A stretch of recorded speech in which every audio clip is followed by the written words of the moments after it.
Okay, so I actually took a quick break there to type up a Word document of how I would start a faceless business, and I had to come back to my YouTube channel because I posted a video a few months ago on how to sell on YouTube, which pretty much documents the process of starting a faceless business.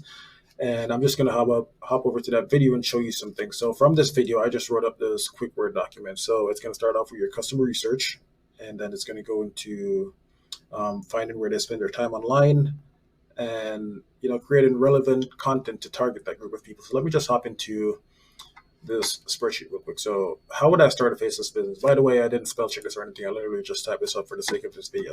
So I would start by coming up with a list of problems that I could solve for other groups of people or things that I find interesting. So those, for me, that's the most important part of starting a business. I need to find something that I have knowledge about, or it's easy for me to gain knowledge about that thing. So I don't want to start a business about coding when I don't know anything about coding or anything that you know anything about that side of things.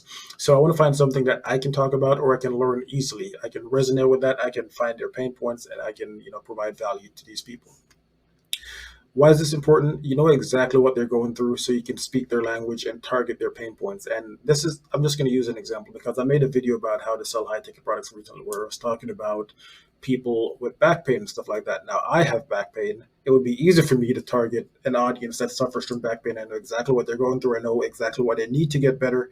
And so, things like that, it would just make it easier to start a brand because you know exactly what you're talking about. You know the problem that they're facing, and you know exactly how to fix it. So speaking their language, that doesn't mean that you guys are both speaking English. It means that you pretty much have an inside look of what's going on in their mind. So you know exactly what their pain point is, even though they're not saying it out loud. You can speak directly to them, and they're going to come to your brand or receive your message by whatever form you choose to do that, whether it's like through organic marketing, ads, or whatever. But when they receive or hear your message, they can resonate with it much more because they know that you understand what they're going through. So, for example, things that I could start if I was starting a faceless business on.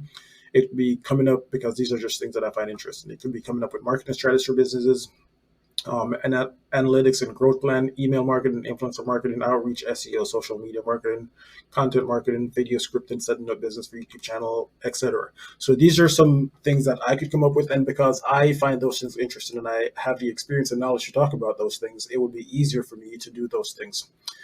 So the next part would be finding out a really important part is be finding my audience. Again, I'm not looking for these things before. I'm just using these things as a guide to figure out who my audience is. So who are these people? So the people who are going to be interested in the things that I'm looking for are, people looking to start a side gig. They're just looking to earn money online. Just any sort of these peoples.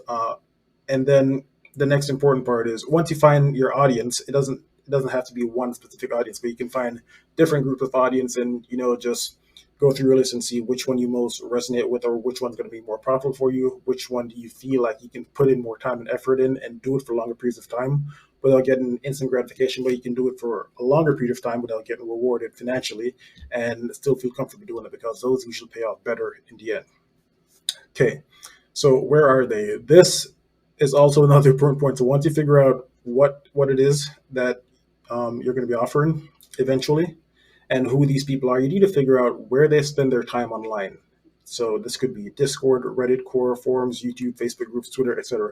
So find out where these people are spending their time online. As a matter of fact, you want to find out their entire demographic, the average age group, if they're married, if they're in school, if they're dropouts. You need to find all of that information. You don't need to, but having all of this information will make it easier for you to create content that resonates best with the audience that you're trying to reach. I wish I'd done this better or faster in the future or realized this.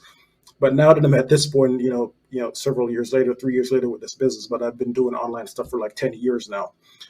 I wish that I would have started off, do proper research, but I'm a very impulsive person. I have ADHD, so this doesn't always work. But just take this information and run with it.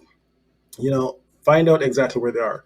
When I first started this brand that I'm running right now, I realized that I could find the people on Reddit and Quora, and I actually made my first sale on Shopify by going through Reddit and Quora questions and actually answering them because, like I said, I'm in the medical health space, so I could actually go through and answer these questions as a certified medical professional at the time.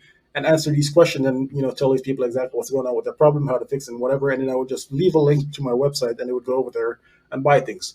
I'm not saying that's going to happen for you right now, but that's just a good start to find out where your customers are hanging out, and not just for like selling to them directly, but you can see how they're talking, what they're talking about, the different type of problems that they have.